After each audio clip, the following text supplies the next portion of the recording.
Hello,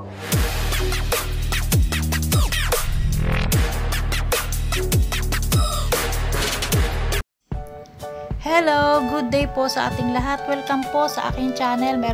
Ito po yung aking kapitbahay. Binigyan ako ng Prince of Orange. Ayan, shout out sa iyo, Vic. Ayan, thank you sa ating kapitbahay na matapat ng bahay namin. Binigyan po niya ako nito.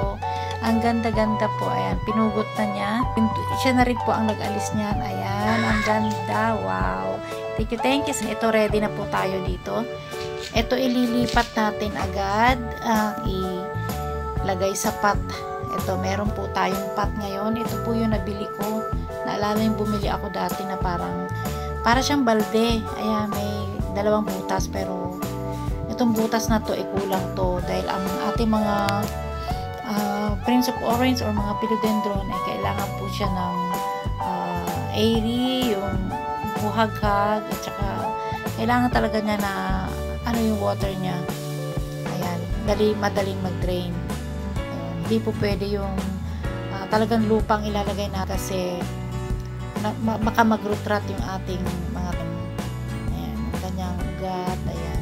Kailangan natin siyang alagaan guys dahil maganda itong Prince of Orange. Ayan, ito bubutasin ko lang po ito.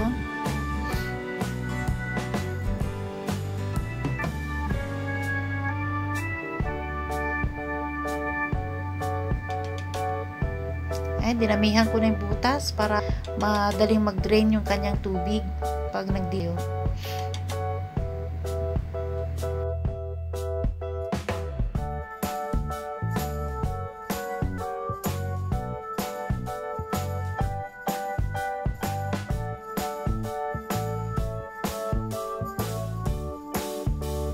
So, ayun.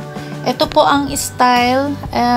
Ano po ito yung abo na pinag-anuhan natin sa ating mga kusina. Ayan. Ito, abo ito ng uling. Kasi naglaga kami ng isang araw. Ayun yung kanyang abo. Ayan, ilagyan lang po natin yan para po, ibig sabihin, nang tatakpan natin yon para po hindi malagyan ng mga fungus yung ating mga itatanim na bagong itatanim natin. Gaya niyan, tatakpan. Pwede rin po yan siya lagyan ng ating mga patakan nating kandila. Ayan, patakan ng kandila. At pwede rin po yung iba naman po ay cinnamon. Ayun, yun di po nilalagay nila. Pero ito, lang po nilagay ko itong abo. Ayan, pwede rin po yun. At saka, para hindi nga sila maanuhan ng mga fungus, para maging safety sila. Ayan. Kailangan lang natin siyang iparest ng saglit. Ayan, bago natin siya itanim. Ito po, maglalagay lang ako ng yung tawag dito, ng nyog. Ano ba tawag sa inyo niyan? Ayan. Lalagyan ko na lang doon sa baba dahil itong ating philodendron, yung kanya mga ugat, ang galing niyang kumapit sa mga ganyan. Ayan, ilalagay ko na. Ayan, dyan muna siya sa ating mga buko ng nyog, ang tawag dyan. Coconut hash, ayan. Pero po nabibiling ganyan, mga cubes na, coco cube, ayun. Pero ako ito meron dito. Ayan, hiningi ko rin sa kapito, itong mga coconut hash na to. Ayan, para dito ko mailagay. Ayan, nilagay ko na rin yung lupa. Kasi, hindi naman pwedeng puro coconut hash yung kanyang magiging tawag dito, magiging anuhan ng ugat. Kailangan din po natin. Ito po ay mix soil na po itong gamit ko. Yung iba po pwede dito ng rice hull, pwede rin ng coco peat. Ayan, depende po sa inyo. Ayan, nilagyan ko lang siya dyan. Tapos papatungan ko ng itong coconut hash pa rin para hindi siya puntahan ng mga slugs, yung mga suso, mga iba pang dyan, insekto.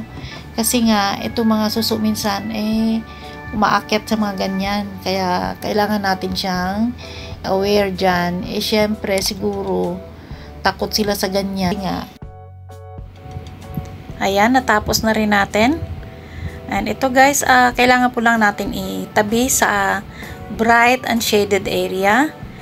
Ayan, doon lang po natin muna siya kasi nga hindi pa siya pwedeng maarawan. Ang ganda ng kulay, grabe. Oh, orange.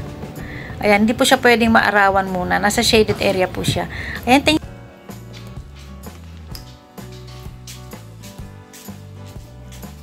Subscribe, like, and share. Thank you.